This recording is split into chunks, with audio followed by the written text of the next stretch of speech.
Bismillahirrahmanirrahim. Assalamualaikum warahmatullahi wabarakatuh.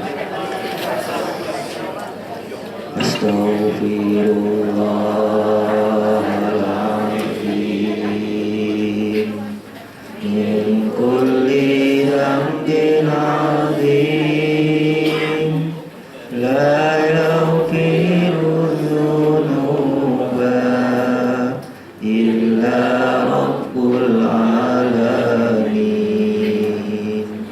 Astaghfirullahaladzim min kulli dhanbin azim min sama'in wa basarin wa kalamin wa fuadin. Astaghfirullahaladzim min kulli dhanbin azim sirran wa alaniyatan ya ghafurur rahim. Alhamdulillah wassalatu wassalamu ala rasulillah wa man tabi'al mawala. Raditu billahi rabba bil islami dina bi Muhammadin nabiyya wa rasula. Alhamdulillah, segala puji kepada Allah yang telah memberi kita nikmat iman, nikmat Islam. Semoga Allah kuatkan iman kita, Allah tetapkan Islam kita kepada baginda Rasulullah SAW. Semoga kita menjadi umat yang terbaik dalam sunnah Nabi, di akhlak dan sirah Nabi, dapat syafaat dari Rasulullah juga bersama Rasulullah sallallahu alaihi wasallam. Amin amin ya rabbal alamin. Insyaallah pada pagi hari ini kita akan masuk kalau boleh dua di satu tentang syahadat zur, itu tentang fitnah. Insyaallah itu masuk kalau boleh. Ini saksi palsu bagian daripada afatul lisan atau bencana sesuatu yang engkau dengan melakukan sesuatu itu akan merusak amal kita yang lain. Maka itu sangat berat dalam Islam, karena ini apalagi berkaitan dengan orang ramai, berkaitan dengan hukum, berkaitan dengan kesaksian. Jadi kadang-kadang hari ini terlalu mudah orang menjadi saksi untuk sesuatu yang tidak dia tahu sebetulnya. Dan itu dia anggap sekarang sebuah trik atau sebuah permainan atau sebuah dan dianggap seakan-akan itu bukan agama. Jadi kita kadang-kadang hari ini, kalau itu yang kita hari ini kita kadang-kadang sesuatu yang sebetulnya itu sangat berat dalam agama dianggap sudah satu cara atau suatu strategi atau suatu trik untuk asal lulus, asal menang, asal dapat, asal itu yang menjadi kadang-kadang kita hari ini sudah tak tahu kita, karena kita sudah terlibat dalam sistem masyarakat yang tidak beragama sebetulnya. Dalam sistem masyarakat yang agama dianggap hanya ritual itu ya. Agama dari semua yang di luar ritual dianggap bukan agama. Tanpa kita sadar secara individu. Jangan cakap sistem, individual saja. Kalau sistem okey lah, sistem mungkin kita kata ekonomi ini masalah ekonomi, bisnes ini bukan agama, itu dah sistem. Dalam individual saja pun kita menganggap dalam ucapan-ucapan kita itu tak ada kesan dengan agama kita. Padahal setiap ucapan itu punya kesan dengan iman, punya kesan dengan keislaman, punya kesan dengan perbuatan ibadah kita, yang kita anggap hari ini kadang-kadang suatu hal yang itu kan cara Ustaz. Jadi kadang-kadang baik dalam mahkamah, tapi dalam mahkamah yang paling ini sebetulnya dosa yang paling banyak itu di mahkamah sebetulnya. Ya, jadi kan ada katakan hakim tu kalau 3 hakim, 2 masuk neraka, 1 masuk surga. Itu hadis tu. Hakim ada 3 hakim, 2 masuk neraka, 1 masuk surga. Yang masuk surga adalah hakim yang menghukum dengan cara yang betul, itu masuk surga. Yang masuk neraka, 1 hakim tahu dia tak betul tapi hukumnya tak betul. 1 memang dia bodoh, hukum juga lainnya. 1 sengaja dia melanggar, atau lagi dia memang dia tak tahu, dia hukum juga. Maka 2 masuk neraka. Itu di antara kerja yang paling berat sebetulnya dalam Islam, yaitu menjadi hakim. Nah, sekarang ini maka banyak, karena hampir semua hal ini kita katakan seluruh sistem dunia ini terpulang kepada mahkamah, kepada hakim, baik atau betul ya. Macam sekarang lah MH17. Siapa yang tembak tak tahu, cari bukti susah, membuang bukti segala macam. Itu satu hal sekarang dia sangat membuat bukti tanpa bukti, membuang bukti yang sudah ada bukti. Dia hari kan dah udah biasa tu, nak tangkap orang mudah, letakkan aja bukti tempat dia, kata dia buat macam tu, dia tak buat. Atau nak bebaskan orang mudah, ada bukti, buang bukti, selesai, bebas. Hari ini kan tanpa sadar, itu suatu hal yang terbiasa dalam sistem dunia hari ini, kita dunia yang sudah dunia gangster, kan? Sekarang dah sebenarnya yang dunia gangster sebetulnya, dah secara gangster semua. Jadi mudah sangat menangkap orang mudah, membebaskan orang sangat mudah hari ini sebetulnya. Engkau siapa, aku siapa, berapa deal tu sekarang masalahnya, berapa boleh bayar, apa yang aku dapat. Jadi sekarang dah pada macam itu yang namanya hakim, namanya polis, namanya peguam. Ini hal-hal yang sebetulnya individu sebetulnya. Kalau rusak ini, rusak satu sistem sebetulnya. Jadi bukan hanya individu sendiri, individu yang berbuat dengan sistem yang sampai tingkat yang paling tinggi. Dan itu kenapa hadis mengatakan hakim itu 3 daripada hakim, 2 masuk neraka, 1 masuk surga. Tapi kalau hakim itu betul, ya surga paling tinggi. Tapi untuk jadi hakim yang betul, risikonya berat. Risiko dunia, risiko akhirat. Risiko dunia ya sampai tingkat dibunuh bukan mustahil, itu biasa. Untuk hakim yang betul tu antara dua lah. Engkau melawan orang yang kuat, insya Allah. Engkau hakim kau betul-betul jujur, cepat-cepatlah engkau akan pensiun, turun atau apa, atau dipaksa, atau sampai tingkat mungkin dibunuh. Kalau kita sampaikan itu sahid. Kalau sampai tingkat macam tu, ya alhamdulillah itu sahid. Ya. Banyak kes atau arah hakim-hakim yang sekarang jangankan hakim, sekarang kan enggak jadi, karena bukan hanya sistem satu masyarakat yang menekan kita, sistem dunia menekan kita hari ini kadang-kadang. Ya. Okay. Terus lagi dunia menekan kita, bukan lagi masyarakat. Kalau masyarakat masih hanya bermain dengan public opinion. Ya. Dan sekarang kes yang ada di Ukraina, ya, waktu pilihan presiden macam itu, tahu diganti dengan lain sistem ini. Dan sekarang tak tahu kenapa di Indonesia pun akan mungkin macam itu juga, tak tahu kita. Karena kalau tak kenapa semalam tu Clinton datang ke Jakarta, tak tahu apa, tak tahu dia. Karena besok adalah hari penentuan siapa jadi presiden. Jadi tak tahu ya. Tapi dia bahkan dia dah datang dulu, dia dah tengok-tengok, dia kata nak tengok apa. Tak mungkin dia datang diam-diam. Buat apa? Tak tahu lah kita buat apa dia. Ada je dia tu dah menjawab kenapa dia ada di sana, untuk apa. Karena kita tahu ada berapa negara-negara tertentu di dunia ini, siapa untuk jadi raja, siapa jadi head, itu harus ikut apa kata bos sana. Kalau tak sesuai dengan bos, jatuhkan. Sesuai dengan bos, okey. Kenapa? Begitu itu kepentingan. Bayangkan, sudah sampai tingkat itu dunia kita hari ini sebetulnya. Sampai tingkat kepada suatu negara pun boleh diatur oleh negara lain dengan segala macam sanksi dan akibat kalau kau tak nak hancurkan negara tersebut. Ini sudah sampai tingkat begitu hebatnya sebetulnya penjajahan global sebetulnya. Ini sebetulnya yang kita tak sadar. Ya, macam sekarang, kenapa ya? Malaysia kena M8310, M8 lagi kena lagi. Apakah ada konspirasi global? Bukan mustahil.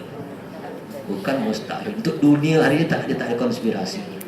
Itu bukan. Hanya kita tak dapat tuduh orang. Tapi kemungkinan itu memang ada. Artinya tidak mungkin apa yang nampak saja hari ini. Banyak tak nampak daripada yang nampak sebetulnya. Di dunia ini banyak sebetulnya yang tak nampak daripada yang nampak. Yang nampak itu memang hanya untuk orang-orang bawah lah. Untuk orang atas itu tak nampak lebih banyak sebetulnya. Ini satu sistem yang kita akui hari ini, nak tak nak sebetulnya. Maka kita harus tahu sebetulnya bagaimana mendudukkan sesuatu dengan baik. Maka itu yang kita fikul waqi', fikih keadaan. Seorang ulama pun harus tahu fikih keadaan. Yang kadang-kadang itu sebuah permainan. Maka kadang-kadang ada trik-trik tertentu kadang supaya tak lebih kacau, lebih ini apa harus dibuat. Macam itu kadang-kadang harus ada. Contoh macam sebetulnya ya. Maka kalau ada fatwa-fatwa tertentu kadang-kadang bagi ulama ini harus untuk menjaga kemaslahatan lebih banyak orang, ada hal-hal yang kadang-kadang harus dibuat macam itu. Karena kadang-kadang segala macam sekarang dunia dengan kadang-kadang apa yang tak ada konspirasi di dunia hari ini sebetulnya. Jadi itu yang memang sudah dunia kita hari ini, dunia yang penuh dengan macam-macam trik sebetulnya daripada sejak dulu, dan itu memang Kalau tengok ya ujung-ujungnya memang bagaimana menguasai dunia. Dan bagi saya, kenapa kita tak menguasai? Karena kita memang orang yang lemah. Saya lebih percaya dengan konsep kenapa orang lain boleh menguasai kita, karena kita orang yang lemah. Jangan salahkan orang menguasai kita, salahkan kita kenapa kita lemah. Kenapa? Karena kalau kita tidak lemah, mereka tak dapat menguasai kita. Jadi apa kesnya adalah karena kita orang yang tak kaya dengan segala macam keadaan.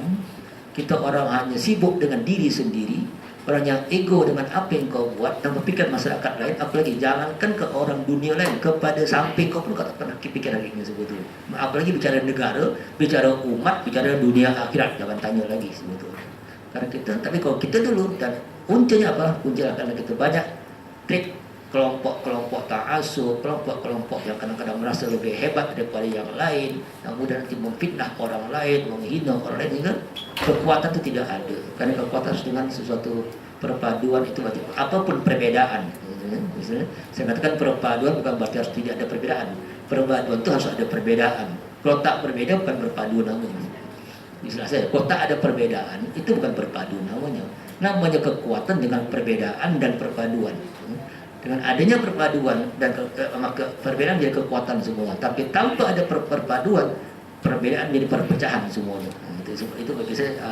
Maka jangan kita menafikan perbedaan, tapi juga jangan menafikan perpaduan. Jangan menginginkan kesatuan yang satu tanpa beda, mustahil.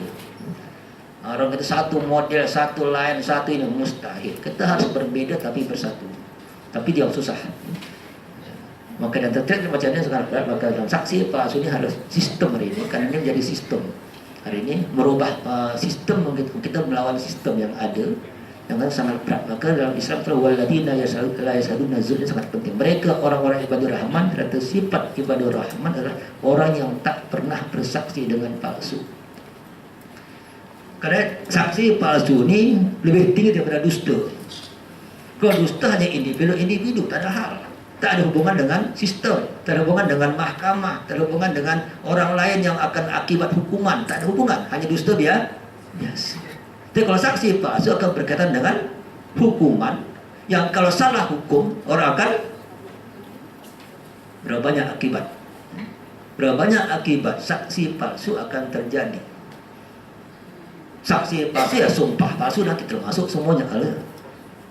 Apalagi karena Malaysia sangat mudah bersumpah. Sumpah pakai Quran, sumpah pakai Yasin, sumpah pakai, sangat mudah untuk membuktikan kita sekarang ini kita betul. Padahal sumpah atau tak sumpah itu bukan masalah siapa manusianya. Kau beriman tak beriman sama Allah. Bagi orang yang percaya dengan iman, dia tak akan bermain dengan sumpah, dengan saksi. Bagi orang yang sebelum tak ada kehidupan akhirat, sangat mudah diambil ketungan dunia, apa pun kau boleh buat.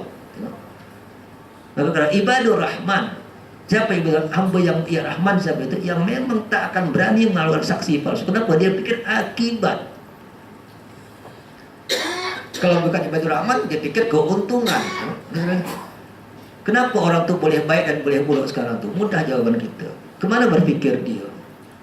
Fokusnya fokus dunia atau fokus akhirat? Selama dia fokusnya hanya akhirat adalah kehidupan yang paling baik bagi dia, dia akan jaga semua segala satu. Kalau dah fikirnya hanya dunia sebagai kepentingan dia hari ini yang paling dekat, dia tak pikir apa yang terjadi di akhirat. Itu sebetulnya yang susah kan membentuk orang punya visi akhirat. Karena hari ini orang visinya kepentingan, visinya adalah kenikmatan, visinya adalah keperluan. Dan dia tak pikir akibat apa yang lakukan akan kepada akhirat dia. Oh tak apa, nanti kan sembahyang boleh, aku habis saksi umrah habis pahala, senang lah. Apakah semudah itu Tuhan membuat engkau mempermainkan Tuhan dengan cara macam itu? Walaupun Tuhan maha pengampun, walaupun Allah maha pengampun, tapi ingat akibat perbuatan kita kepada sistem yang kita rusak, apa yang terjadi? Tapi karena kita punya anggapan hari ini di dunia kita, dunia orang Islam yang muda hari ini kan mudah.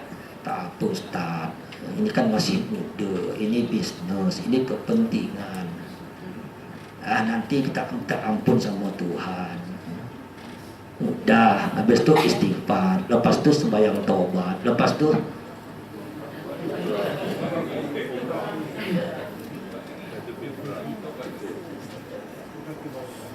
Itu yang kadang-kadang terlalu mudah, tak tahu kita hati kita kadang terlalu mudah kita membuat sesuatu, kita melegalize segala sesuatu yang ingin kita inginkan, dan kita mempermudah konsep tobat, mempermudah konsep akhirat sebetulnya. Padahal akibat perbuatan kita bukan hanya kepada individu, sistem itu bicara satu negara, satu masyarakat, yang mana berakibat kepada generasi. Terus kata, kalau membunuh satu orang itu dosa mudahnya atau orang itu bunuh. Tapi kalau membunuh satu generasi dengan pemikiran kita, berapa banyak dosa kita? Saya katakan, bunuh satu orang senang, satu orang bunuh selesai, minta maaf atau minta ampun, ke kisah selesai. Tapi kalau kita buat sesuatu yang salah dalam sistem, salah dalam pemikiran, salah dalam ucapan yang dikenal semua orang, satu generasi hancur. Malah puluhan generasi pun akan hancur. Kenapa? Orang akan ikut apa engkau cakap. Kalau kau orang yang dikenal, engkau orang yang punya member, engkau punya orang-orang banyak peminat, engkau cakap di media, engkau cakap dalam akhbar, engkau cakap dalam TV. Apalagi kau membuat sistem yang salah. Kita hanya karena bicara demokrasi. Siapa demokrasi? Semua orang sama. Kan demokrasi semua orang sama. Kan sebetulnya kita tanpa sadar, demokrasi bukan memuliakan manusia, tapi memberikan manusia dalam level yang sama semua. Artinya pikiran kita pikiran tak kisah, aku punya hak, dia punya hak. Jadi ananiyah, kalau kita kata dalam konsep sofistik, kelompok dalam itu dah sofistik, kelompok dalam filsafat barat dulu itu kelompok sofis yang lawan Plato itu adalah mereka inadiyah adalah menafikan yang lain, mengatakan ananiyah, aku saja yang betul, orang kata macam-macam aku tak kisah. Itulah. Karena kita banyak itu menafikan orang lain, menghebatkan diri sendiri, orang cakap apa aku tak. Ini terjadi hari ini. Sehingga orang nak bagi tahu apa pun tak ada guna. Kenapa? Dia punya sikap. Aku cakap, engkau terima tak terima, pulang kau. Orang kata betul tak betul, aku tak peduli. Nah dunia kita ini, dunia yang semua orang merasa dia yang paling menjadi Tuhan. Kalau bagi saya, selesai adalah menjadi human theology, jadi manusia jadi Tuhan sebetulnya. Sekarang manusia jadi Tuhan. Apa yang Tuhan? Otaknya. Apa yang Tuhan? Nafsunya. Apa yang Tuhan adalah keinginannya. Apa yang Tuhan adalah kepentingan. Itu Tuhan dia hari ini. Apa Tuhan? Sesuatu yang dia pentingkan hari ini. Itu Tuhan. Tuhan baru. Jangan kata Tuhan yang bentuk patung yang disembah. Bukan. Tuhan itu boleh jadi adalah hawa nafsu. Atakida ilahu hawahu. Bagaimana orang yang menjadikan hawa nafsu sebagai Tuhannya. Apa maksud hawa nafsu? Dunia hanya untuk hawa nafsu. Jadi nafsu kita, apa Tuhan kita adalah apa yang kita pentingkan dalam hidup kita. Itulah Tuhan kita hari ini. Kalau kita masih mentingkan Allah, itu Tuhan kita Allah. Kita mentingkan kepentingan, Tuhan kita kepentingan. Kita mentingkan adalah populariti, Tuhan kita populariti. Kita pentingkan kedudukan, Tuhan kita kedudukan. Dan ini keras ya katakan. Tapi itulah Islam. Karena kita memahami Tuhan itu terlalu mudah bagi saya. Tuhan itu adalah apa yang kita tuju, apa yang kita harapkan, apa yang kita arahkan, apa yang kita akan targetkan. Maka inna solati wa nusuki wa mahyaya wa mati lillah.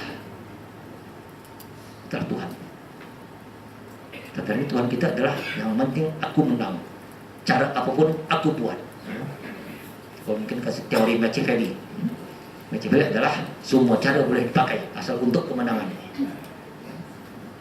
Itu kan teori barat sebetulnya. Maka ini yang menjadi hakim pun kita bayar kalau perlu. Itu masih oke ya, bayar hakim lebih oke. Lebih hebat lagi kadang-kadang udah dihukum pun dibayar. Di Indonesia boleh macam tu. Orang kena hakim, kena mahkamah, putuskan hukum, dapat hukuman sekian tahun penjara, udah masuk dibawalah ke penjara.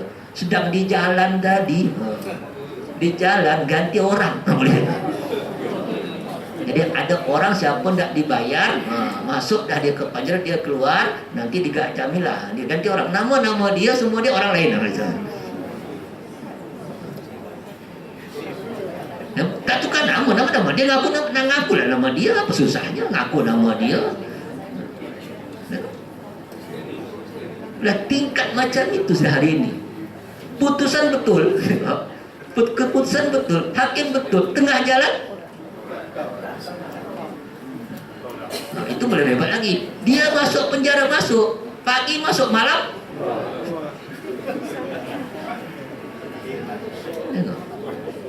Pagi masuk malam keluar, jalan-jalan pun dia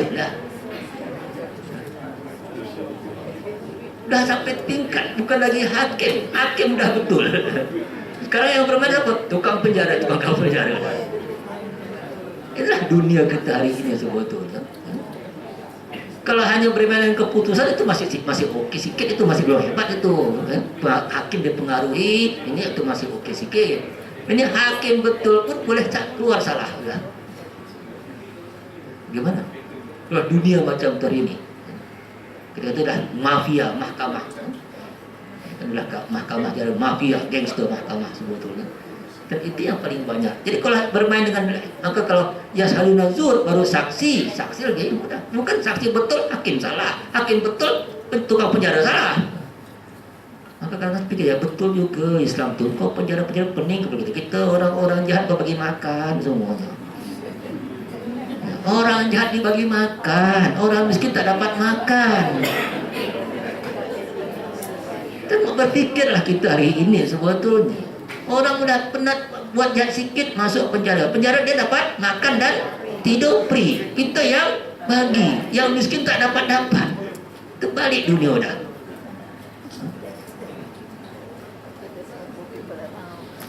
Dan nanti tinggal satu saat kau dah kacau masyarakat, tak cukup penjara lagi. Maka betul juga Islam tu. Mencuri, potong, selesai dah. Selesai kan?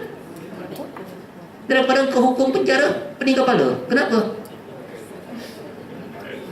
Nanti bicara hak asasi manusia lagi, penjara juga orang dalam bandar perlu hak asasi manusia, perlu nikah juga. Buatlah nanti penjara yang boleh kahwin, kacau lagi kan? Ada? Masukkan pelacur. Ya, betul. Itulah jadi kita kata sistem kita ni bukan menambah baik, merusak sistem yang lain. Itu yang terjadi. Maka Islam sangat indah sebetulnya. Kalau kita fikir kemaslahatan, jangan tengok hari ini kesempatan. Satu, kedua, kenapa Islam ada hukum macam itu? Jelas hukum Islam untuk akhirat, bukan untuk dunia. Berzina, rajam. Mencuri, potong. Selesai kan? Nanti di neraka, selamat. Ingat ya, hukum Islam. Siapa yang terkena hukum Islam di dunia, dia akan lepas hukum di akhirat. Lepas hukum akhirat. Berarti orang Islam yang dihukum dengan hukum Islam menyelamatkan dia di akhirat. Kalau dihukum dengan hukum bukan Islam di dunia, udah kena penjara betapa tahun-tahun, di akhirat kena neraka. Sini ambil korporat yang buat salah, yang paling takut kan masuk jail.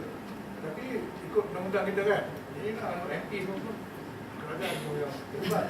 Bayar juta okey. Tapi kenapa Cina boleh buat orang rasuah tembak mati? China boleh bebas. Siapa rasuah tembak? Selesai. Bukan negara Islam, negara tak punya Tuhan pun. Dia negara ateis, negara komunis tak punya Tuhan. China kan komunis kita katakan. Tapi dia berani buat hukum, siapa rasuah tembak mati. Nah, langsung di tempat orang ramai tembak mati.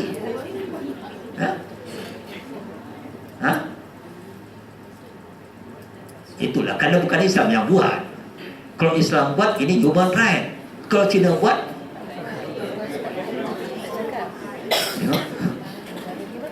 kan lucu dunia juga. Pas kalau Islam buat human right, kalau Cina buat all right.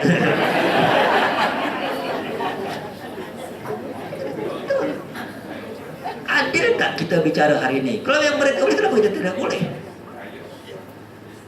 Kenapa? Karena yang penting adalah kebenaran tertegak, keadilan terjamin. Itu aja sebetulnya. Jadi karena hukum Islam. Bagi kita harus berpikir yang betul. Kalau orang boleh buat dengan itu, kenapa kita? Dan terbukti di sana orang rasuah tak ada, gara-gara berani macam itu. Kalau di sini tak buat macam itu, ya pasti di mana hukum tak ada, pasti ramai orang jahat. Oh, banyak ustaz pun tak guna.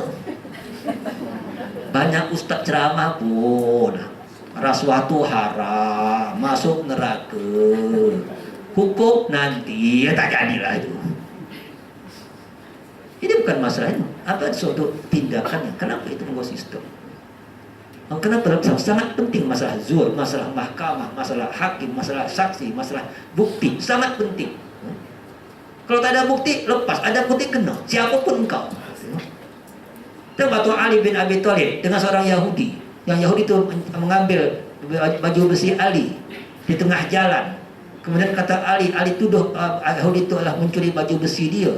Bawa ke mahkamah. Waktu itu Hakim Shuraih, hakim yang terbaik dalam Islam waktu itu, Hakim Shuraih. Okey, kata Ali, kita panggil Yahudi, ini Ali tuduh engkau curi baju besi dia. Betul tak?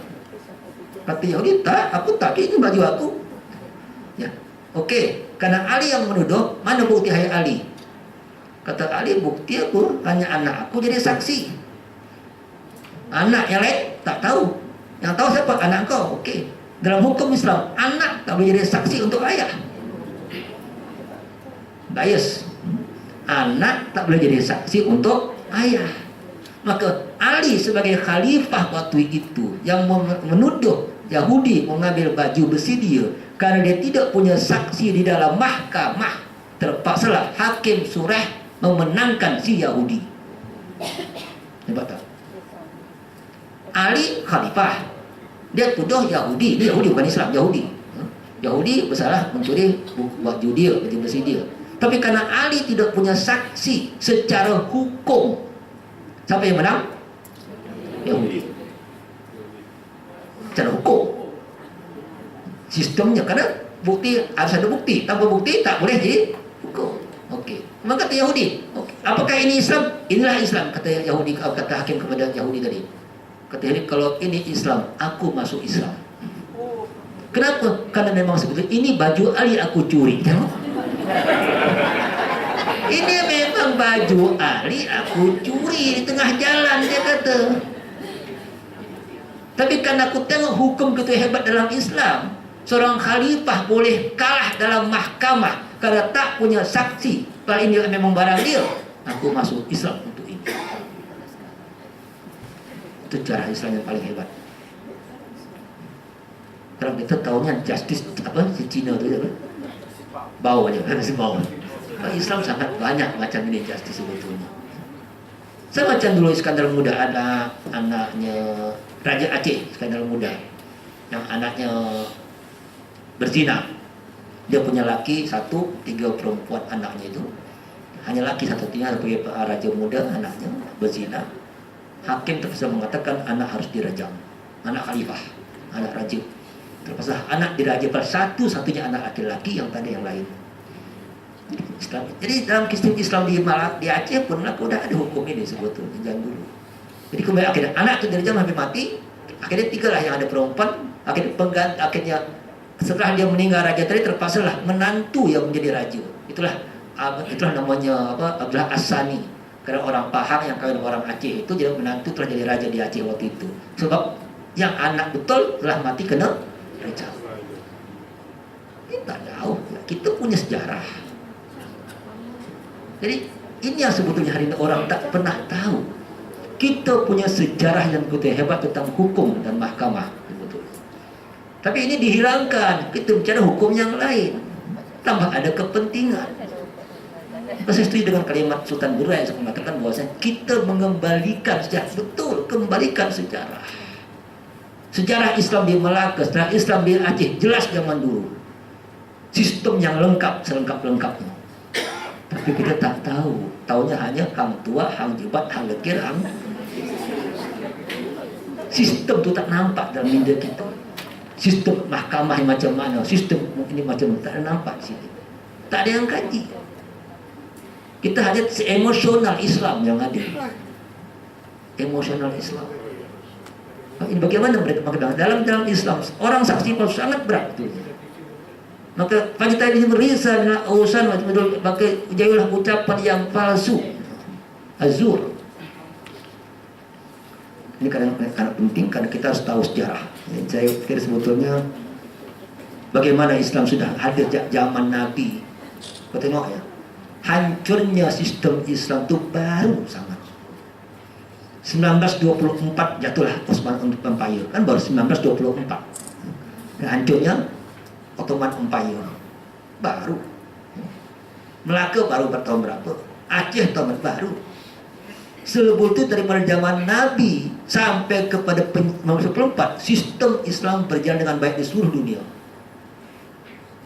Hancurnya khilafah, hancur kerajaan Islam, hancur semua sistem, dan mereka pandai. Setelah mereka hancurkan, mereka didik otak-otak anak Islam dengan hukum mereka. Mereka waktu anak Islam jadi pemimpin, anak Islam menghukum dengan hukum kafir. Sehingga tak tahunya apa tinggal Islam? Ibadah. Apa tinggal Islam? Baca doa. Apa tinggal Islam? Masjid. Apa tinggal Islam? Umrah haji. Itulah Islam.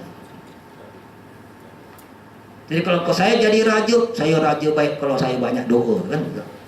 Bukan, raja itu keadilannya. Pemimpin itu bagaimana memimpinnya. Itu kira-kira muslimnya, bukan kira-kira sembahyangnya. Maka kenapa dalam Islam Al-Imam Al-Fajir khairun, Al-Fajir Al-Qawi khairun minal alim ad-da'if. Dalam kitab Siasat Ibnu Taimiyah mengatakan seorang pemimpin yang kuat tetapi fasik, pasti banyak dosa, mabuk lah segala macam, ternyata fasik, lebih baik daripada seorang pemimpin yang alim tetapi lemah. Pemimpin rajin sembahyang tetapi tak berani bercakap. Yang satu pemimpin tu banyak minum arak tapi berani. Mana lebih baik? Tengok. Dalam hukum siasah syariah Islam, pemimpin yang fasik banyak minum arak tapi berani dan tegas lebih baik dari pemimpin yang alim tadi tapi tak berani. Apa kata ulama? Kada masalah arak dia dengan Tuhan, masalah memimpin dengan masyarakat. Yang diperlukan kepemimpinan bukan masalah araknya. Betul juga. Ini hukum Islam siasat syariah. Tapi kita tengok orang, oh dia alim loh Ustaz, terus jadi mimpin. Alim tapi kau tak pandai mimpin macam mana? Saya bercakap salah. Kau nak jadi orang, ajak berjalan. Untuk apa? Tahu sifat dia, bukan tahu sembahyang dia. Karena untuk bermasyarakat sifat, karakter. Maka kenapa dalam siasat syariah Ibnu Taimiyah disebutkan macam itu, al-qawi al-fajir khairu minal alim ad-dhaif. Kenapa? Memang diperlukan untuk masyarakat. Itu yang kita harus. Kenapa? Karena dia harus pemimpin, harus berani. Kalau tak berani, karena tujuan pemimpin untuk menjaga kebenaran, menegakkan kebenaran, berani kepada yang jahat. Amar ma'ruf, nahi mungkar. Kita banyak amar ma'ruf, tak nahi mungkar. Itu lebih okey. Bahaya lagi apa? Amar mungkar, nahi ma'ruf. Karena harusnya amar ma'ruf, nahi mungkar, menyuruh kepada kebaikan, mencegah kepada kemungkaran. Level kedua kacau sekarang, sudah amal makruf saja tak ada nahi mungkar, suruh kebaikan banyak, nahi mungkar tak berani. Yang ketika betul lagi sekarang adalah amar mungkar, nahi makruf. Yang mungkar diarahkan, yang makruf dihalangi. Itu kata Nabi, asar usulur, seburuk-buruk masyarakat akan datang. Itu yang terjadi. Kondisi macam ini kita harus hati-hati, kan? Karena sistem, makanya kita bicara misal kauzul, ini sistem yang rusak. Innahu la yakuna mungkaran, itu satu yang mungkar. Bercakap ucapan yang palsu, saksi yang palsu, itu kemungkaran.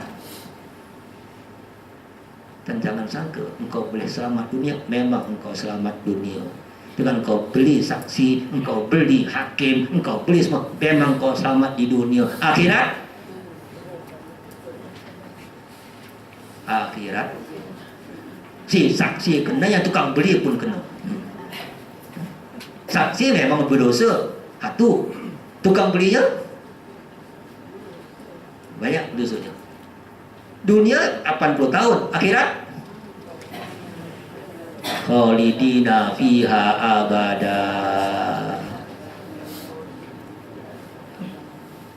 Atau sini ada tak peguam ini? Ada tak hakim sini? Atau mantan hakim? Sebetulnya paling bahaya, resikonya berat. Ya, kita pasti bercakap yang betul hari ini, karena kita anggap ini sesuatu yang biasa sudah. Saya kata terpaksa bercakap yang betul. Kalau kau ingin selamat dunia akhirat sebetulnya. Kalau nanti tak taruhlah hakim, ustaz, ya ustaz, dulu saya hakim, ustaz, banyak saya buat ustaz. Kalau saya tak taubat, ustaz, malah. Taubat apa? Berzikir di masjid. Kalau sistem sudah rusak segala macam. Jadi bukan main-main. Maka waktu kita dipercaya jadi hakim itu berat. Kalau Nabi akbaril kabair, apakah begitu seakbaril kabair, sebesar-besar dosa, bukan hanya dosa besar, akbaril kabair, sebesar-besar dosa besar. Nabi ulang sampai 3 kali. Apa tahu tak apa sebesar-besar dosa besar? Akbar al-kabair. Kalau yang paling suah, Allah tahu apa yang tak tahu suah, apa itu? Pertama al-isyrak billah wa huququl walidain. Pertama syirik kepada Allah, kedua adalah durhaka kepada orang tua. Wajah asal Nabi Ibrahim duduk karena muttaqian, Nabi sambil bertopang kata ala wa qaulu zur, dan juga adalah apa ucapan palsu,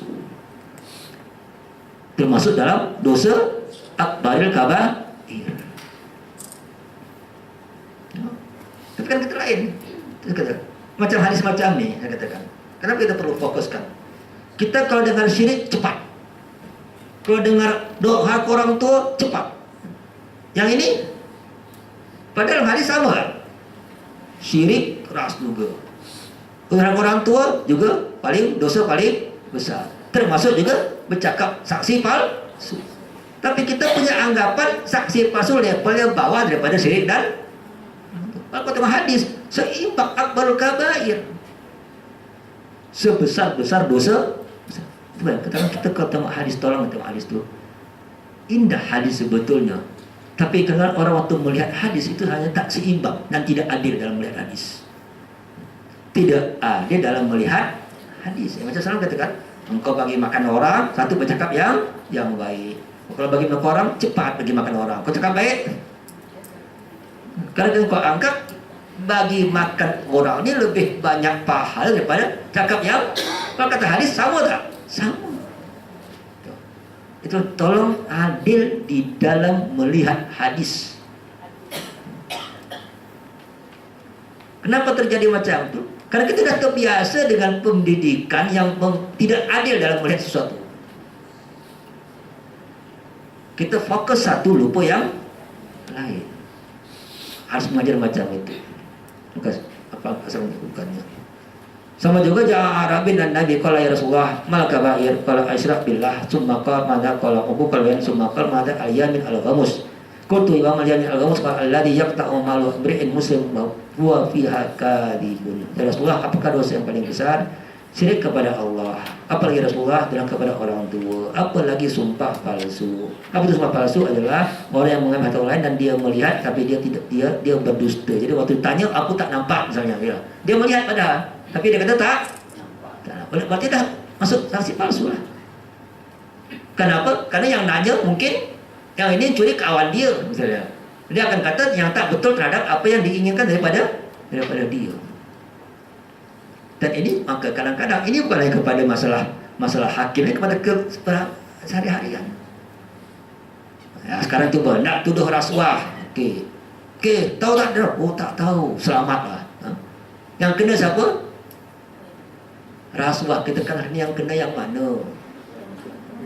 Yang paling bawah yang kena, yang atas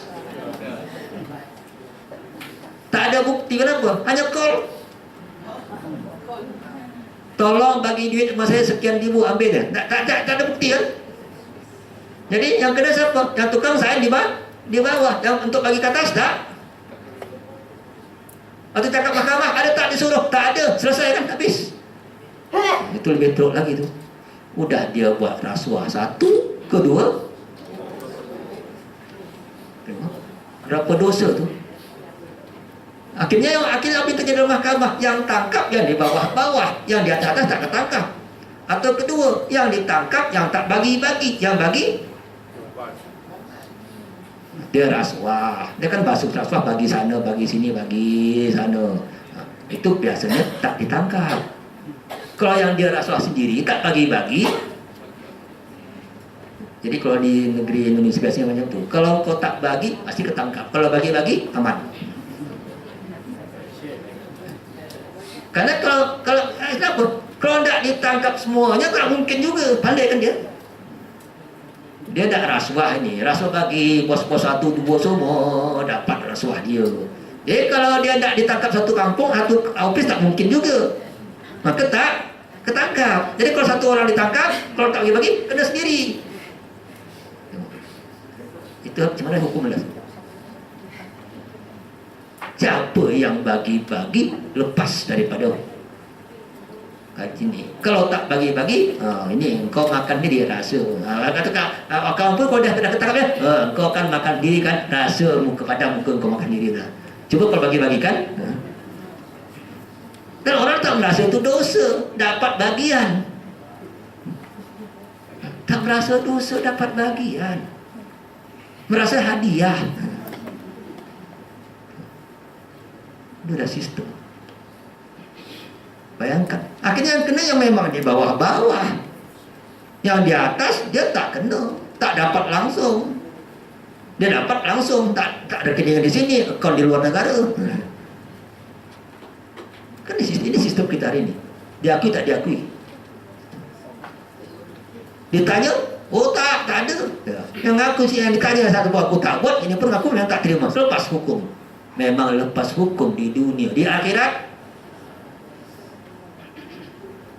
Itu yang kadang-kadang kau dah macam ni, tak macam mana merubah masyarakat memang.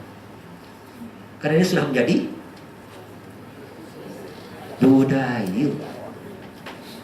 Itu penting. Dari mana kita terubah sekali? Dari mana terubah?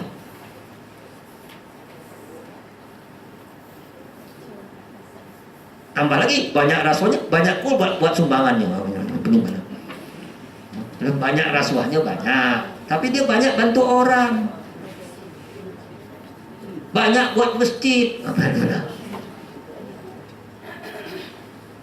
Akhirnya bagi masyarakat dia bukan rasuah, dia orang baik.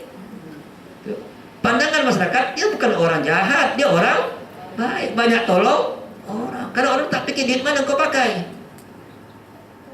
Orang hanya fikir apa yang nampak. Menghajikan orang lagi.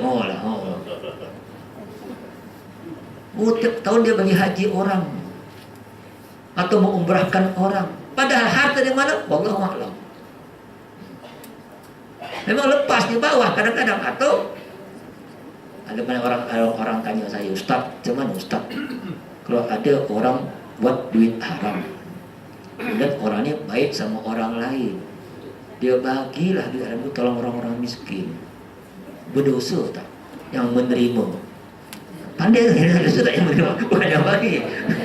Berdosa tak yang menerima? Bukan yang bagi, yang menerima ya. Saya kata menerima tak berdosa, dia tak tahu. Dia tak tahu, dia tak berdosa. Itu duit haram, dia tak tahu duit haram. Dia tak tahu kerja orang tu, tak tahu dia orang kaya. Dia bagi, dia terima tidak berdosa. Dia makan. Tapi yang memberi tetap berdosa. Nah, kalau dah tahu jadi haram. Kalau orang yang terima tahu tu duit haram dan dia terima jadi haram. Kalau dia tak tahu,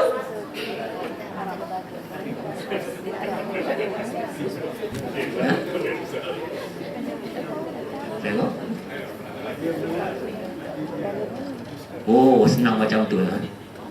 Tapi hati-hati tetap yang sekarang Kalau engkau yang memberi tak, yang menerima tidak haram, tapi yang memberi udah engkau tahu tidak haram, kau bagi orang lain lagi, tak banyak pada dosanya. Satu, dosa haram kau duitnya. Dua, dosa memberikan orang yang haram, kan kau berdosa. Tengok. Tapi kalau yang menerima tidak dosa, terimalah, alhamdulillah. Macam orang kata, kalau sedekah ustaz, mana baik ustaz? Yang ikhlas atau tak ikhlas ustaz? Ada orang 1 juta ikhlas, 1000 ikhlas 1000, yang 1 juta tak ikhlas. Mana kita terima? 1000 bagi dia ikhlas. Kalau 1000, 1 juta bagi dia tak ikhlas. Yang kita terima yang mana baiknya?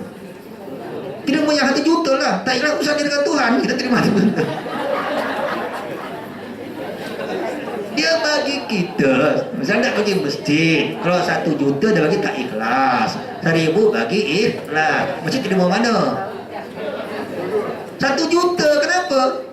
Yang banyak untuk masjid. Dia ikhlas urusan dia dengan Tuhan. Kenapa kau bising?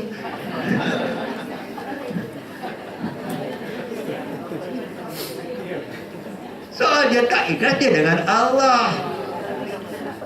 Yang diperlukan masjid banyak duit untuk bangunan misalnya, terima aja. Betul kan?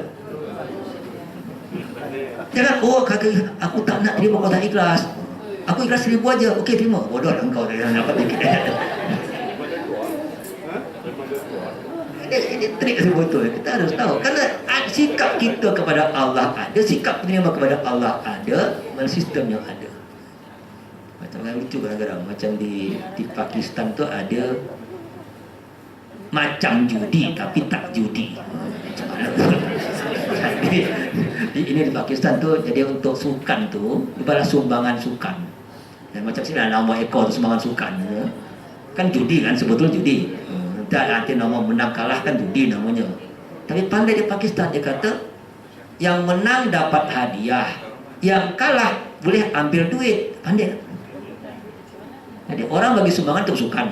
Negara ni memang ada perbulan. Kalau yang menang dapat hadiah, kalau yang kalah boleh ambil duit lagi.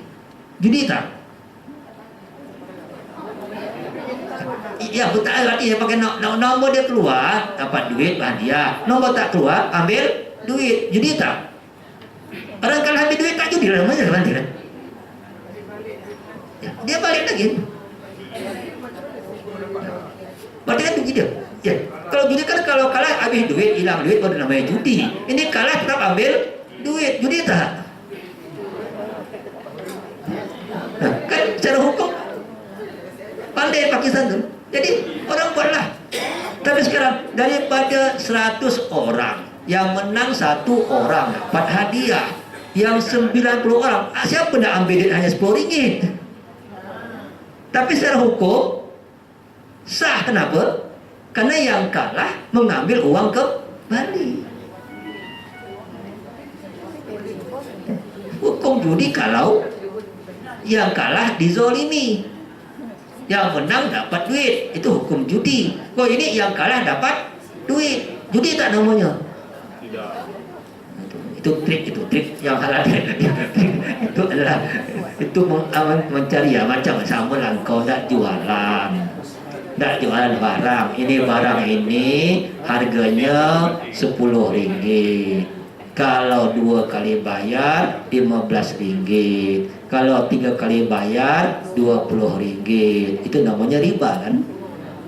Tapi kalau kata ini barang harganya RM15, boleh 2 kali bayar. Siapa yang tak cash, aku bagi diskon jadi RM10, riba lah. Nanti kan? Sama aja kan sebetulnya? Tadi kan 2 harga, 3 harga. Kalau cash RM10, 2 kali bayar RM15, 3 kali bayar RM20. Berarti kan 2 harga, 3 kali harga dalam satu barang yang sama, kan tak boleh dalam Islam. Nah, kalau 2 harga. Tapi kalau kau kata ini barang harganya RM15, boleh 2 kali bayar, itu satu harga. Tapi kalau kau tidak bayar cash, aku bagi diskon, bayar RM10. Jadi harga 1, bukan harga 2. Berarti bukan riba. Padahal bentuknya sama kan? Akad berbeda.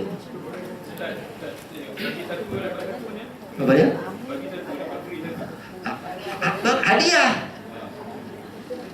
nilai untuk nilai hadiah boleh.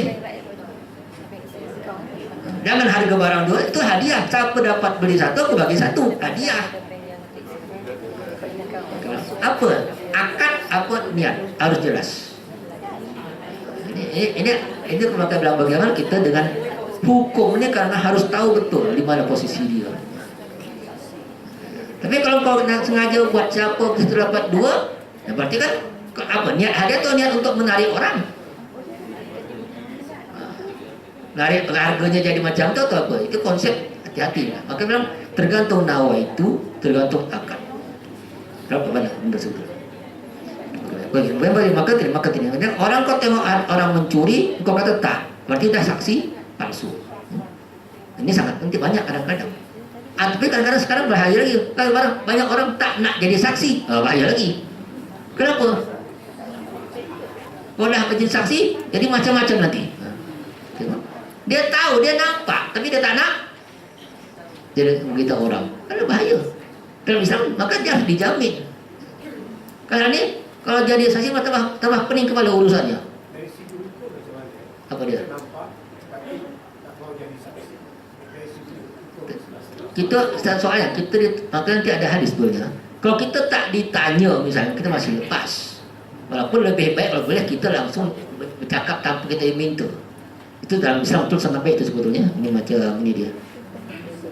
Ala ukhbirukum bi khairi syuhada. Aku beritahu siapa orang sebaik-baik saksian. Alladhi ya'ti bi syahadatihi qabla ayyus'alaha. Dia akan menjadi saksi sebelum dia diminta. Tengok. Sebelum ditanya dia, kalau dia tahu dia akan langsung report aku nampak. Itu yang terbaik. Khairi syuhada. Untuk menegakkan kebenaran. Jadi hati-hati juga. Jadi kalau kau tahu, ya, kalau diminta harus bagi tahu. Kalau tak ada termasuk saksi yang menipu. Maka kalau kau tak diminta lain kes. Maka harusnya sepatutnya sebaiknya apa yang kau nampak beritahu kepada mahkamah. Itu yang untuk kadang-kadang karena hari ini memang sistem itu dah betul-betul merusak kita dalam dunia hari ini. Maka man syahida ala muslim bisahadah laisa laha bi alim fa yatabu maqadan tahu. Tapi kau jadi saksi belum kau bukan ahlinya, kacau lagi. Aku jadi nampak aku bukan pakar yang tapi aku cakap macam-macam. Fal yatabawa maqadahu minan. Engkau telah menempah tempat di dalam api neraka. Tengok. Engkau tak kata ada. Ini permainan hari ini memang sebetulnya letak macam ni depan mahkamah semua. Hadiah semacam ni letak depan mahkamah. Buat ini hadis biar orang tahu. Sampai tingkat tu. Dalam puasa pun malam yada qaula zur wal amal bi falaysa li hajatun bi ayyada ta'amu wa syarabuhu. Siapa yang tak meninggalkan ucapan palsu, saksi katakan mas dan macam itu masuk semuanya amalan yang buruk. Kau puasa ada hajat bagi Allah sebagainya. Katakan macam itulah kata Allah. Engkau ini puasa tapi buat kalimat-kalimat palsu. Maka yang paling hebat siapa? Yang paling jujur orang buat palsu tapi jujur. Tahu siapa? Ada tak? Orang buat palsu tapi jujur. Tukang jual gigi palsu.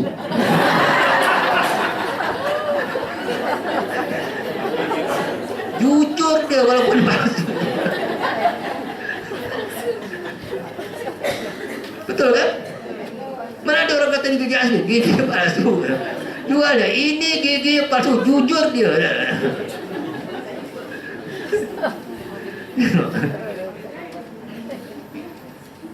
Jadi itu orang jujur dengan kepalsuannya.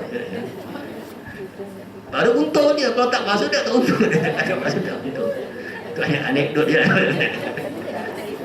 Tapi ada contoh betul kita anggap. Jadi sebenarnya kadang-kadang kalimat palsu banyak tak boleh kau palsu. Tapi kalau memang Tuhan hak macam tu katalah macam itu. Sampai kepada amal puasa boleh cancel, boleh Allah tak terima amal puasa dengan buka ucapan palsu. Bayangkan. Kenapa? Karena puasa untuk menjaga hawa nafsu. Engkau cakap palsu tak kawal hawa nafsu. Poinnya kepada nafsu sebetulnya. Engkau masih nak yang macam itu, kalau engkau dikawal hawa nafsu, apa jadi? Itu masalah kenapa Allah kata Allah tak laisa lillahi hajah. Inna bu'dakum qauman yahununa wa la yat'amuna wa syaduna wa la yastashidu wa yadharuna wa yuqinuna. Seburuk-buruk kamu nanti, kaum yang setelah kamu nanti akan datang kaum yang mudah berkhianat, tak dapat dipercaya, bersaksi dengan mereka tak menyaksikan, memberikan peringatan kepada mereka tidak menepati. Nah, akan datang, Nabi telah membuat satu inzar, akan datang satu masyarakat yang macam ini. Sekarang lah ini paling banyak. Engkau datang mudah sangat berkhianat, mudah tahu susah tak untuk amanah susah, untuk jadi saksi sukang tipu semua, dibagi tahu tak nak tahu. Sekarang lah masyarakatnya. Masyarakat kita lah ini sebetulnya. Yang kadang-kadang kita tak sadar. Itu Nabi telah bagi tahu, tolong hati-hati, ada macam ini. Jadi ini bisyarah Nabi satu, kemudian kita pun bukannya bisyarah.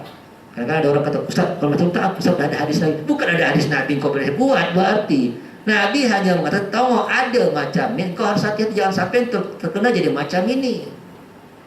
Jadi kadang-kadang ada orang pula, kalau ada hadis macam ni, Ustaz, kalau macam tu okey lah Ustaz, ada hadisnya. Bukan soal ada hadisnya. Hadis Nabi menggambarkan masyarakat akan datang supaya engkau tak masuk dalam kumpulan macam itu, supaya kau nak selamat. Dan menjadi alasan engkau, Ustaz, karena ada hadis tak apa Ustaz, bahaya lagi. Kan Nabi kata jangan sampai macam itu. Kalau juga ada hadis katakan ada kaum yang alal haq, kaum atas kebenaran. Sekarang kaum atas kebenaran atau kaum atas kebatilan. Karena kadang-kadang salah memahami hadis ini bahaya. Orang mengambil kesimpulan hadis sangat mudah tanpa melihat apa tujuan hadis sebetulnya. Dia kata macam orang nama, siapa namanya? Syahrul Bariyah. Ada Ustaz di Quran, memang ada Syahrul Bariyah, tapi artinya seburuk-buruk makhluk. Bukan berarti semua ada di Quran boleh dipakai. Siapa namanya? Fir'aun. Ada di Quran saya? Ada Fir'aun. Bukan soal ada di Qurannya.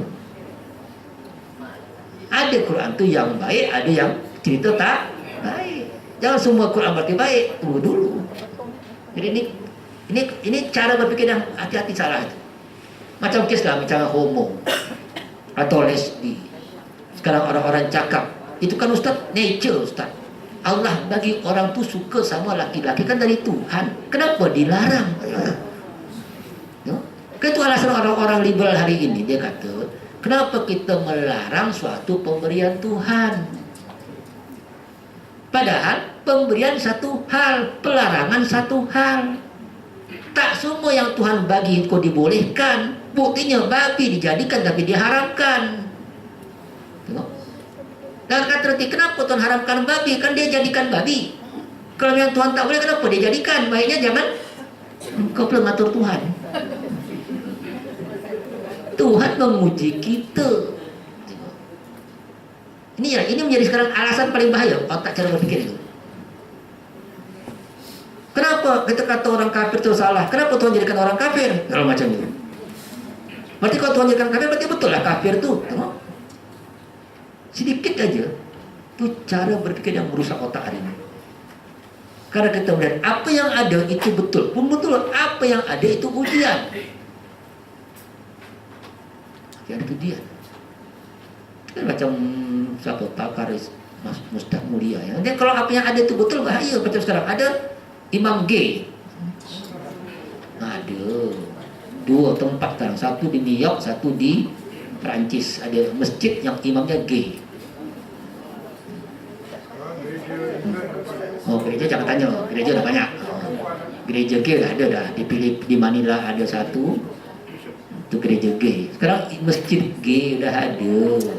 Satu di Amerika, satu di Perancis. Imamnya gay, jamaah pun kacau dunia. Ya, sekarang ustazah lesbi pun sudah ada. Irsad Manji yang datang ke Malaysia dulu dari Amerika, kan dia ustazah tapi lesbi. Dia kata aku tak apa, lesbi dari Tuhan, aku lesbi tapi aku ngaji. Memang karena dunia dah macam itu. Dan itu akan masuk dalam kita yang tak faham apa-apa hari ini. Masuk. Kan itu Islam mazhab Amerika, Islam mazhab South Africa.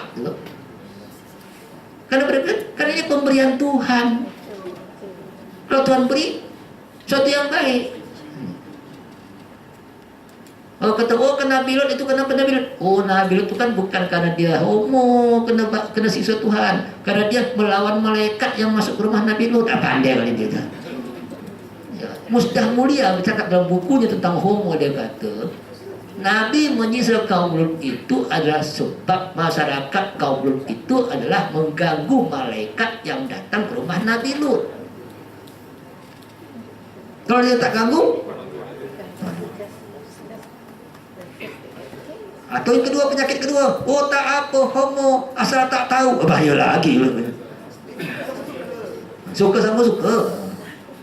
Ini cara-cara berpikir yang hati-hati hari ini sangat banyak. Kita macam ada orang liberal Indonesia kata, zina itu kan haram kalau tak pakai kondom. Kenapa? Karena zina, definisi zina fikir adalah bertemunya kulit kemaluan laki-laki dengan kulit kemaluan perempuan. Pakai kondom kan kulit tak ketemu kulit, hanya kulit kondom yang ketemu. Dia rusak macam itu. Kalau tak pandai menjawab dalam memang pening kepala. Ya. Ini cara-cara macam dia memang sekali mereka. Kalau kita tak berfikir betul hari ini, habis. Ada saya buku ada indahnya kawin sesama jenis. Yang mengarang adalah seorang sarjana syariah, fakulti syariah daripada Masjid Islam di Semarang. Ada lagi buku, izinkan Tuhan aku jadi pelacur. Ada buku. Yang menulis juga sarjana agama Islam. Ini liberal udah merusak kita. Sudah tak ada batas lagi hukum. Ini sekarang yang masuk. Macam saya pernah dengar pun di sini ada satu kumpulan yang mana katanya kumpulan itu kumpulan liberal, kumpulan tersebut kumpulan liberal. Tapi member cakap member dia kata, Ustaz, mereka ngaji Ustaz, ngaji apa? Ngaji tafsir. Wah, siapa gurunya? Gay Ustaz. Itu kumpulan di Malaysia. Jadi ini kadang-kadang kita harus hati-hati dengan berpikir macam ni. Yang saya katakan sekarang tambah lama atau tambah banyak. Kalau tak paham, tak pandai melihat, memang kita akan terjebak dan tertipu. Terjebak dan tertipu. Kalau kita sibuk hanya dengan masalah-masalah seperti ini aja. Pemikiran sekarang orang menyerang habis kepada kita. Itu yang kita harus hati-hati, karena ini kalimat masyarakat yang sudah liberal yang macam ini. Dan menyembunyikan kesaksian lebih berat lagi. Engkau menyembunyikan, tak nak menyembunyikan. La taktumus syahadah wa may yaktumha fa innahu is'asimun qalbuh. Jangan engkau sembunyikan kesaksian. Siapa yang adalah telah berdosa. Al-Baqarah 23. Kalau itu engkau tahu itu penting, tahu, bagi tahu. Tapi kadang-kadang sistem tidak rusak ini. Mudarat atau manfaat. Kadang-kadang pun yang jadi saksi bukan yang dilindungi. Jadi saksi malah sekarang yang kau berani bersaksi, kau mati dulu. Tengok. Harusnya kalau saksi dilindungi, hakim melindungi, harap rakyat melindungi. Maka sekarang banyak orang takut jadi saksi.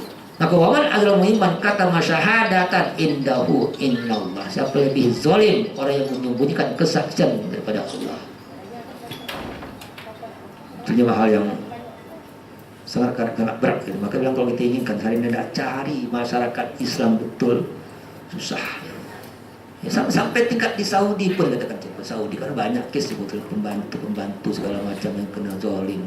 Yang kena orang bawah, orang atas. Dan walaupun di masyarakat Islam malah kadang-kadang masyarakat yang tak Islam malah ini jadi betul secara hukum. Di masyarakat Islam malah dianggap biasa itu.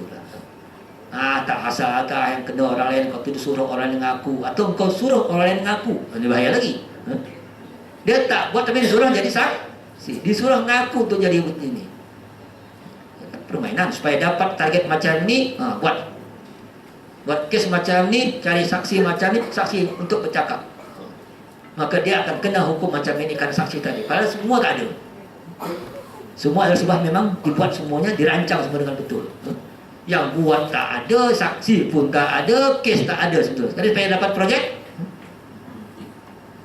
dapat projek, dapatlah kes. Kenapa projek? Projek dunia macam-macam. Jadi udah sampai tingkat macam itu dah kita membuat sistem yang merusak kita sendiri. Maka ini adalah bagaimana tentang saksi yang benar tadi. Masuk fitnah sempat tak? Ini udah dibahas sudah.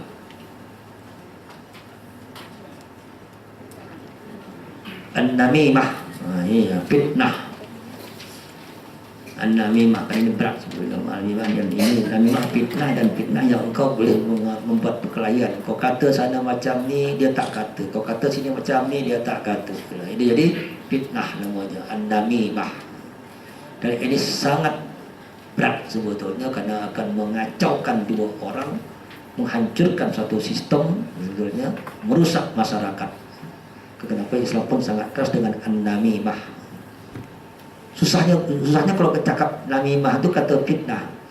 Bahasa Arab fitnah dengan bahasa Melayu fitnah berbeza. Fitnah bahasa Melayu tadi, engkau kata apa yang tak betul daripada orang lain, itu fitnah bahasa Melayu. Fitnah bahasa Arab itu adalah suatu bencana terhadap agama, bukan fitnah bahasa Melayu. Fitnah bahasa Melayu, Arabnya namimah. Kan banyak orang mengatakan fitnatu asyaddu minal qatl dalam Al-Quran. Fitnah itu lebih hebat daripada, lebih buruk daripada pembunuh. Itu bukan fitnah bahasa Melayu, itu fitnah bahasa apa artinya? Fitnah itu adalah bencana terhadap agama. Fitnah bahasa Melayu, bahasa Arabnya namimah, mengadu domba orang atau fitnah. Bila jadi buhtanun, atau yang hanya fitnah satu orang saja adalah buhtan. Engkau fitnah dua orang sana sini buat kacau, itu namimah. Istilah itu beda dalam Islam. Maka siapa orang fitnah? Hammazin masya'in binamim. Janganlah engkau menjadi hammazin, orang yang tukang mencaci maki, tapi masya'in, tukang jalan, tukang jalan, tapi kerjanya fitnah sana, hasut sini, fitnah sana, hasut sini. Itu namanya masya'in binamim. Kerang siapa itu? Orang-orang yang buat huru hara, buat provokasi, kata di sana, buat sini. Inilah termasuk hammazin masya'in binamim. Orang-orang yang kadang-kadang ingin dapat tujuan tercapai, kata sini macam ni, kata sini macam ni, masyarakat kacau, buat ini tu. Ini banyak. Maka masya'in, masya'in dipakai. Kalau masya'in itu tukang jalan bagi informasi. Ya, macam dulu lah, siapa macam Ummu Jamil. Siapa Ummu Jamil itu? Isteri daripada Abu Lahab. Kan dia termasuk tukang hammalatul hatab, tukang bawa kayu api. Bawa kayu api betul tak? Tak, yang bawa fitnah sana, fitnah sini. Bukan bawa kayu api. Mana ada kayu api zaman di mana ada kayu api di Mekah? Kayu pun tak ada itu. Maksudnya hammalatil bil hatab itu membawa kayu api, artinya dia tukang jalan ke sana kemari hanya untuk fitnah Nabi Muhammad. Itulah. Itu Ummu Jamil. Namanya hebat, Ummu Jamil, ibu yang cantik. Padahal kerjanya adalah hamazin. Atau wailun likulli hamazat humazatil lumazah. Wailun, neraka wail, celaka, neraka wail bagi siapa? Humazatin lumazah, tukang mengumpat ke sana kemari. Fitnah itu mengumpat bahasa Melayunya tu ya. Fitnah mengumpat, tukang mencela sana. Malah humazatin humazah. Ada katakan kalau humazah dengan ucapan, lumazah dengan mata pun kau dah faham. Kau buat isyarat mata aja udah kena dah nak kawin kau. Kau memfitnah orang sana, fitnah orang sini. Dan ini tak tahulah, semoga tak jadi masyarakat fitnah gitu. Karena hari ini dunia fitnah. Untuk kepentingan bisnes fitnah, untuk kepentingan politik fitnah, untuk kepentingan macam-macam dah fitnah hari ini sebetulnya. Ingin jatuhkan satu syarikat, engkau fitnah syarikat ini, tengok. Engkau kata tak betul. Sudah sampai tingkat macam tu, kalau sudah sampai tingkat itu sangat mudah sekarang itu. Hanya untuk mendapatkan kepentingan kita buatlah yang sana diburuk-burukkan. Tengok, mudah fitnah. Bisnes, politik, apa lagi? Masyarakat, parti, masih untung. Kadang-kadang kumpulan orang bermain semua dengan fitnah kita. Macam sekarang kita kata misalnya Islam tuh labeling Islam fitnah, ini teroris, ini apa, fitnah. Islam tak buat macam tu, kita kata macam ini kerja orang kafir ya Pak. Islam tak buat, dia kata orang Islam. Orang kafir. Kerja mereka. Ibnu Abbas mengatakan maklum masa dan mereka adalah orang yang berjalan ke sana kemari membawa fitnah sehingga memecahkan jamaah, menimbulkan pertengkaran antara dua orang. Jadi itu sekarang mungkin kita katalah kumpulan-kumpulan grup-grup, dan ini sekarang dengan paling banyak dengan apa? Internet hari ini. Memakai website, memakai blog-blog, memakai Facebook. Ini sekarang paling banyak. Dan akibatnya lebih besar. Dulu hanya pakai akhbar, hanya pakai tulisan, hanya kau bercakap. Sekarang sudah sampai tingkat internet, dunia tahu. Yang tak betul, kau bagi tahu semuanya, orang anggap itu betul. Bayangkan. Maka Nabi Islam sangat care masalah ini. Kalau kau tahu tak betul, dah lah, simpan. Delete itu kalau perlu lah. Untuk informasi kau, oke lah, tapi jangan cakap orang lain. Karena susah tuh. Karena harus belajar apapun informasi, kalau tak ada yang kira-kira bahaya, tak betul, jangan orang lain tak. Kalau kau boleh kata tak betul, lawan. Kalau tak boleh kata, diam. Jangan sampai kita ikut menyebarkan. Itu dia. Maka perlu akan ada akhlak internet. Jadi harus ada kan pelajaran akhlak internet, akhlak Facebook. Kalau tak kita anggap itu biar. Kalau dari depan kita tiap hari, dalam handset kau tiap hari dah ada sekarang ni. Jadi waktu kau baca, tolong membaca sesuatu langsung fikir, ini betul tak betul, saya tak sahih, aku boleh buat bagi tak tahu. Kalau tak, jangan stop. Kalau yang perlu ada manfaatnya, bagi. Kalau mencegah mudarat, bagi. Menimbulkan mudarat, jangan. Jangan ya. Kes manfaat mudarat, manfaat mudarat. Kalau orang perlu tahu bahaya ini, silakan. Baca semalam lah yang apa kes perempuan Korea ya, yang pakai baju ayat Quran. Kalau yang betul, orang perlu tahu. Kita supaya sadar bukan Islam. Hati-hati ada macam ini. Kalau itu betul. Tapi kalau ada gambar betul itu. Nah itu biasa, kita tanpa sadar. Hanya mungkin itulah karena orang Melayu pun tak tahu itu Quran, biar aja. Yang tahu ada orang Arab tahu baca. Untung ada orang Arab tahu baca itu Quran, dia baca apa Alhamdulillah Al-Fatihah pun dipujuk lagi tu. Yang buat siapa? Tak tahu siapa yang buat. Tapi India buat ya. Allah Allah. Orang kan selalu buat memang. Tapi kalau itu membahayakan bagi kita orang, ini bahaya. Jangan beli atau apa. Kadang tempat barang masuk ini orang beli. Kalau itu membahayakan.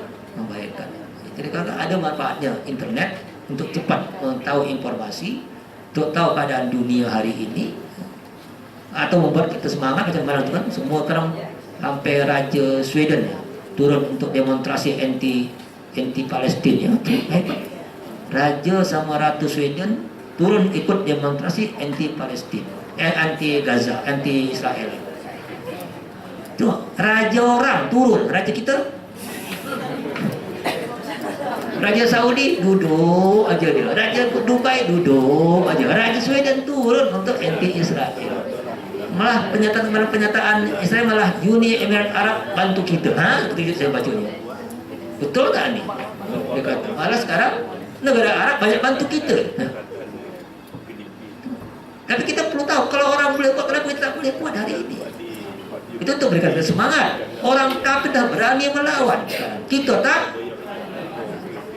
Di London orang backup semua barang-barang Israel sekarang. Di kita buka puasa pakai. Orang di London udah backup barang-barang Israel. Kita ndak raya beli barang-barang. Mana rasa kita? Untuk itu baik untuk menekan siapa kita, cara kita dengan Islam kita hari ini sebetulnya. Itu bagi saya berita macam itu baik untuk kita. Supaya kita tahu sadar diri kita kadang-kadang kalau tak ada macam itu, kau tak sadar, kau tak tahu dunia orang macam mana hebatnya. Kadang ada manfaat bagi saya. Tapi manfaat untuk iman kita, untuk meningkatkan akidah kita, itu ada manfaatnya. Itu maka kita harus nyamak betul-betul. Ini pada malam Isra Mi'raj, Nabi tengok dapat sekumpulan perempuan, sekumpulan laki-laki yang bergantungan dengan buah dada.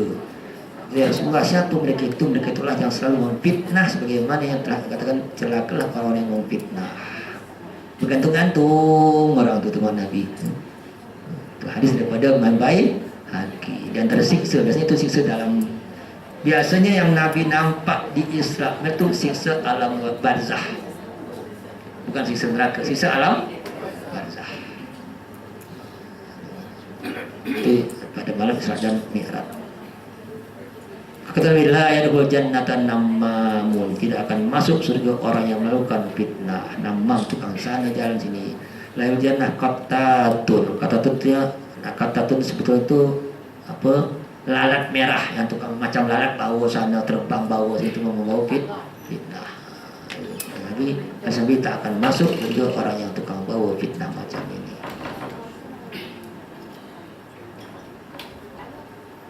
Kalau Rasulullah Allah ahsanukum akhlaqan al-mu'tiuna abna penajifuna ilafuna in abghadakum ilallah al-masyauna bin namimah al-mufarriquna bainal ikhwan al-mutamisuna lil bara'il asrar. Orang yang paling sayang Allah yang paling baik akhlaknya, orang yang paling disukai orang lain. Orang yang membawa fitnah, pemecah jamaah dan persaudaraan, dan memaki orang yang tidak bersalah. Fitnah, memecah jamaah dan persaudaraan, itu yang paling kita khawatir sebetulnya. Karena ini sebetulnya kalau saya paham, kalau kita tidak tahu artinya, orang kafir itu sama kita tak pernah takut kalau kita sholat, tak pernah takut kalau kita puasa, tak pernah takut kalau kita itu haji dan umrah, satu dunia pun tidak takut dia. Dia hanya takut kalau orang Islam itu bersatu. Titik. Orang kafir, biarkan orang Islam sholat, biarkan orang Islam haji, biarkan orang Islam itu puasa, biarkan dia umrah, biarkan dia zakat, satu jangan dibiarkan, jangan biarkan orang Islam bersatu. Itulah memang hukum sunnatullah. Dan selama kau bersatu tak akan ada kemenangan. Itu sunnatullah lagi. Kalau engkau bersatu, menang di tengah engkau. Itulah hukum Tuhan, saya katakan. Hukum sunnatullah, peperangan dan pertengkaran. Kalau engkau bersatu, insya Allah, jaminan Allah. Itu Asyura ayat 24 yang saya. Allah tatafarraqu. Gusti kata Nabi kepada Allah, kepada semua Nabi, aku wasiat kepada kamu semuanya, antu'minu billahi wala tatafarraqu. Asyura 24. Engkau beriman kepada Allah dan jangan engkau berpecah. Dua syarat untuk menang, iman dan tidak pecah. Kalau engkau pecah, kalau engkau beriman, tak laku. Sekarang hari ini macam sekarang, kenapa boleh Allah turunkan sekarang bantuan banyak ke Palestina? Alhamdulillah, karena udah bersatu. Qasam, Fatah, semua bersatu. Dulu kenapa tak tanah macam itu? Karena dulu berkelahi terus. Si Fatah lain, si Hamas lain, Qasam lain. Sekarang udah bersatu semua, baru turun macam-macam bantuan Tuhan. Tengok malaikat yang datanglah, macam-macam datang. Yang tak pernah terbayangkan oleh orang Israel terjadi hari ini semuanya. Mereka yakin takkan kena roket tempat dia, bangka dia kena pecah pula sekarang. Tengok. Apa susahnya? Benda batu kecil pun Allah boleh pecahkan macam-macam kalau Allah inginkan, kun fayakun. Bagi kita bukan masalah bendanya, masalah Allah itu hanya wasilah. Butiran ababil pakai batu, apalah batu, tapi batu macam mana? Kan hanya itu kan wasilah, asbab saja. Kekuatan tangan Tuhan, bukan batu. Kekuatan di tangan Allah, bukan di tangan roket.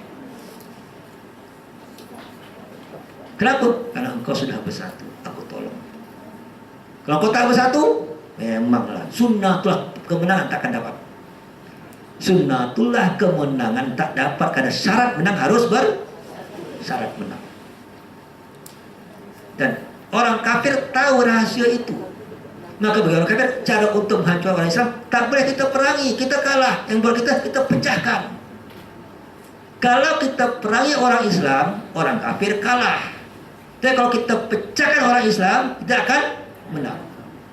Tengok. Kan ada hadis Nabi, umatku tidak akan dikalahkan oleh musuhku. Umatku hanya kalah dengan berpecah sama dia sendiri. Hadis. Jadi orang kafir itu belajar hadis. Mereka baca hadis. Kalau nak tahu Al-Mu'jam, Al-Mufahras, Al-Hadis An-Nabawiyah, indeks tentang indeks hadis terbesar di dunia.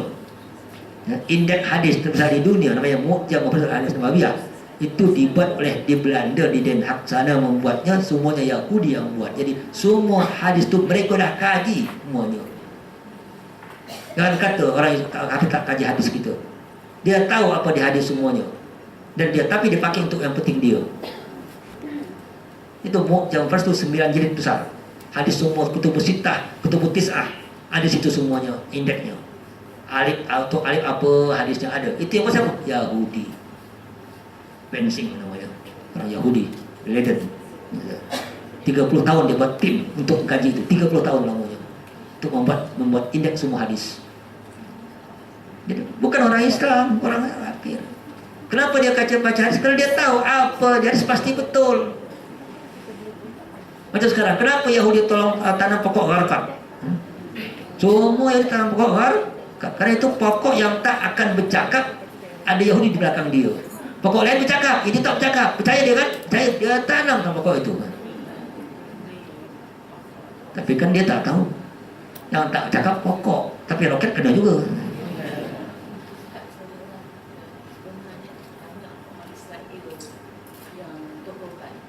Ya, memang ya, betul. Sekarang banyak. Mereka banyak. Hanya mereka nafikan, tapi memang banyak. Kosong betul banyak. Ya, alhamdulillah. Ya, kalau dah namanya kekuatan sama, baru menang. Dulu macam mana kekuatan dengan batu? Sekarang dengan roket, alhamdulillah. Bagi saya bukan soal roketnya, Allah berikan setelah mereka bersatunya. Kalau mereka tak bersatu, tidak mungkin kemenangan tercapai. Kalau bersatu, apapun kau punya pasti menang. Kenapa? Kau dah bersatu, junudun lan tarauha. Kau akan dapatkan tentera yang kau tak nampak sama sekali. Tentera Allah itu macam-macam. Boleh batu, boleh angin, boleh pasir, boleh macam-macam. Tentera Allah itu sebetulnya. Itu kita yakin sebetulnya. Maka kenapa sini Nabi paling takut dengan orang yang pemecah jamaah. Pecah jamaah dengan fitnah sana, fitnah sini. Karena orang akan pakai, dan di mana-mana hancurnya Islam karena pengkhianat dalam jamaah. Cordova hancur karena berperang umat Islam sendiri. Baghdad hancur karena umat Islam perang umat Islam sendiri. Semua kehebatan Islam hancur karena ada umat Islam memihak musuh, pecah sama Islam sendiri.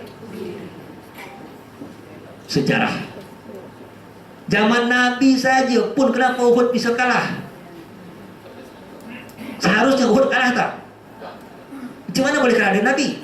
Ada Rasul boleh kalah macam mana? Walaupun ada Rasul, kalau kau dah pecah pasti kalah. Walaupun ada Rasul. Apalagi tak ada Rasul. Apalagi tak ada Rasul sekarang ini. Hanya gara-gara kullu hisbin bima ladaihim farihun. Setiap kelompok bangga dengan kelompok yang masing-masing.